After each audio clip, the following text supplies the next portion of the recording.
Hello बच्चों, कक्षा 8 के विज्ञान विषय के अंतर्गत पाठ किशोर अवस्था की ओर के दूसरे भाग में आपका स्वागत है। आशा है इस पाठ के पहले भाग को आप देख चुके हैं और समझ चुके होंगे। इस वीडियो में हम किशोर अवस्था से जुड़ी हुई कुछ अन्य रोचक तथ्यों से अवगत होंगे। चलिए सबसे पहले हम चर्चा करते हैं मानसिक, बौद्धिक व संवेदनात्मक परिपक्वता के बारे में। किशोर अवस्था में पहले की अपेक्षा अधिक बौद्धिक विकास होता है। इस दौरान सोचने के ढंग में परिवर्तन आ जाता है। सीखने की क्षमता भी सर्वाधिक होती है। कभी कभी किशोर शारीरिक एवं मानसिक परिवर्तनों के प्रति खुद को ढालने का प्रयास करते हैं तथा इस दौरान वे स्वयं को असुरक्षित महसूस भी करने लगते हैं, जबकि इसमें असुरक्षा जैसी कोई बात नहीं है। ये परिवर्तन प्राकृतिक हैं जो शारीरिक वृद्धि के कारण उत्पन्न हो रहे हैं। गौण लैंगिक लक्षण।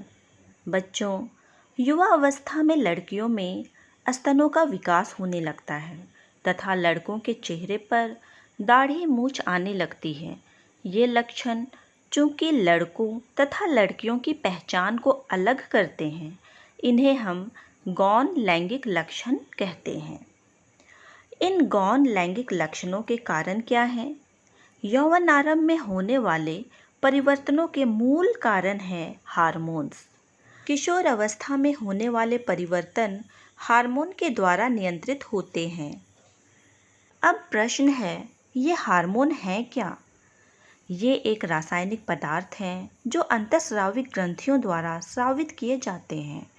यौवनारंभ के साथ ही वृषण पौरुष हार्मोन टेस्टोस्टेरोन का स्रावन प्रारंभ कर देते हैं। ये हार्मोन लड़कों में लैंगिक लक्षणों के बदलाव के कारक हैं। इसी प्रकार लड़कियों में यौवनारंभ के साथ ही अंडाशय से स्त्री हार्मोन एस्ट्रोजन का स्रावन आरंभ हो जाता है, जिससे उनके स्तन विकसित हो जाते हैं। इन हार्मोनों के उत्पादन का नियंत्रण एक अन्य हार्मोन द्वारा किया जाता है, जो पीयूष ग्रंथि या पिट्यूटरी ग्लैंड द्वारा स्रावित किया जाता है।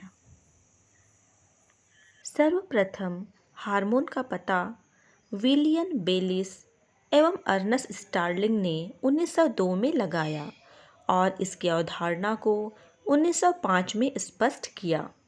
आइए अब हम जनन प्रक्रम में हार्मोन की भूमिका को जानेंगे। पीयूष ग्रंथि अनेक हार्मोन स्रावित करती है। उनमें से एक हार्मोन वृषण में शुक्राणु एवं अंडाशय में अंडाणु के परिपक्व होने को नियंत्रित करता है। पीयूष ग्रंथि से स्रावित हार्मोन जननांगों को पुरुषों में टेस्टोस्टेरोन तथा स्त्रियों में एस्ट्रोजन स्रावित करने के लिए उद्दीपित करता है। इन हार्मोन्स को रुधिर प्रवाह में स्रावित किया जाता है, जिससे ये शरीर के विशिष्ट भाग अर्थात लक्ष्य स्थल तक पहुँचते हैं तथा यौवनारंभ के समय शरीर में परिवर्तनों को उद्दीपित करते हैं। क्या जनन काल एक बार प्रारंभ होने के बाद जीवन पर्यंत चलता रहता है या कभी समाप्त भी होता है? बच्चों, यौवनारंभ अर्थात 10 से 12 वर्ष की आयु से ही लड़कियों में एक विशेष परिवर्तन होने लगता है तथा यह सामान्यतः 45 से 50 वर्ष की आयु तक चलता रहता है। यौवनारंभ पर अंडाशयों में अंडाणु परिपक्व होने लगते हैं तथा लगभग 28 से 30 दिनों के अंतराल पर किसी एक अंडाशय द्वारा निर्मोचित होते हैं। इस अवधि में गर्भाशय की दीवार मोटी हो जाती है, जिससे वह अंडाणु के निषेचन के पश्चात युग्मनज को ग्रहण कर गर्भधारण कर सके। और यदि अंडाणु का निषेचन नहीं हो पाता है, तब गर्भाशय का मोटा अस्तर तथा उसकी भीतरी परत में जमी हुई रुधिर वाहिकाओं की परत टूटती है और योनि द्वार से बाहर आ जाती है। इसे ऋतुस्राव अथवा रजोधर्म भी कहते हैं। ऋतुस्राव लगभग 28 से 30 दिन में एक बार होता है, इसलिए इसे मासिक चक्र भी कहा जाता है। इस प्रकार हमने देखा, पहला ऋतुस्राव यौवनारंभ में होता है, जिसे रजोदर्शन कहते हैं। लगभग 45 से 50 वर्ष की आयु में ऋतुस्राव होना रुक जाता है और ऋतुस्राव के रुक जाने को रजोनिवृत्ति कहते हैं। ऋतुस्राव चक्र प्रारंभ में अनियमित हो सकता है तथा उसे नियमित होने में कुछ समय लग सकता है। इसका नियंत्रण हार्मोन द्वारा होता है। इस चक्र में अंडाणु का परिपक्व होना, इसका निर्मोचन, गर्भाशय की दीवार का मोटा होना एवं निषेचन ना होने की स्थिति में उसका टूटना शामिल है। यदि अंडाणु का निषेचन हो जाता है तो वह विभाजन करता है और गर्भाशय में विकसित होने के लिए स्थापित हो जाता है। अब हम चर्चा करेंगे कुछ सावधानियों की। लड़कियों को ऋतुस्राव के समय सफाई का विशेष ध्यान रखना चाहिए। उन्हें अपने ऋतुस्राव चक्र का ध्यान रखते हुए ऋतुस्राव के लिए तैयार रहना चाहिए। ऋतुस्राव के दौरान इस्तेमाल किए जाने वाले पैड या कपड़े कम से कम दिन में 2 बार बदलना चाहिए एवं प्रयोग किए गए पैड का अच्छी तरह से निपटान करना चाहिए। पैड या कपड़े का सुरक्षित निपटान।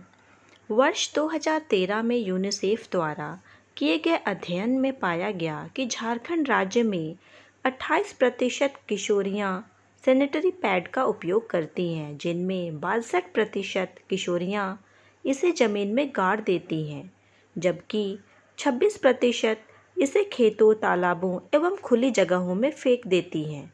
इस तरह से इन्हें फेंकना बीमारियां फैलाती हैं एवं वातावरण को प्रदूषित करती हैं।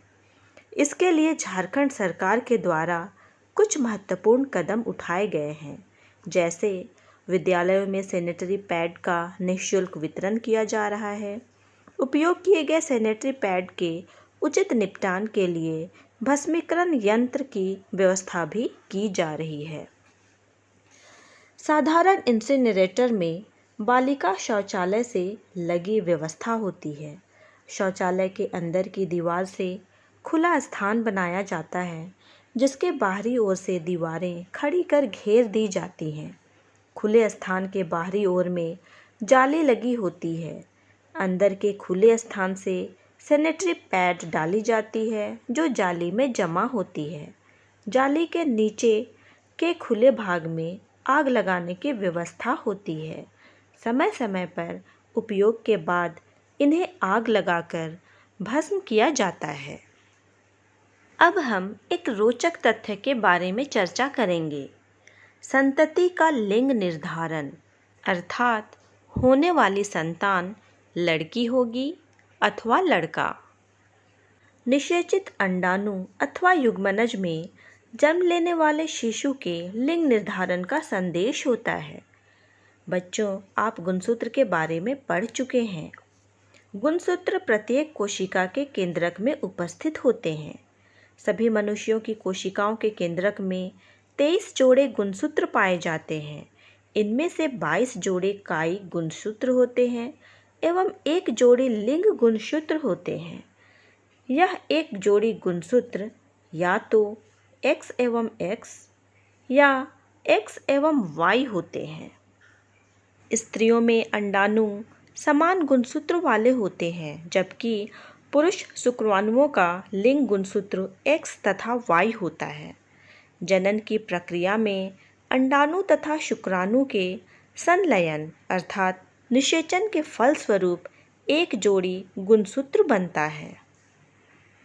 अर्थात जब X गुणसूत्र वाला शुक्राणु अंडाणु को निषेचित करता है तो युग्मनज में 2 गुणसूत्र XX मिलकर मादा शिशु या पुत्री के रूप में विकसित होता है। बच्चों, चूँकि स्त्रियों में अंडाणु समान गुणसूत्र अर्थात XX होते हैं, तो X गुणसूत्रों वाला शुक्राणु जब भी अंडाणु को निषेचित करता है तो युग्मनज में हमेशा ही 2 गुणसूत्र XX मिलकर मादा शिशु के रूप में विकसित होते हैं।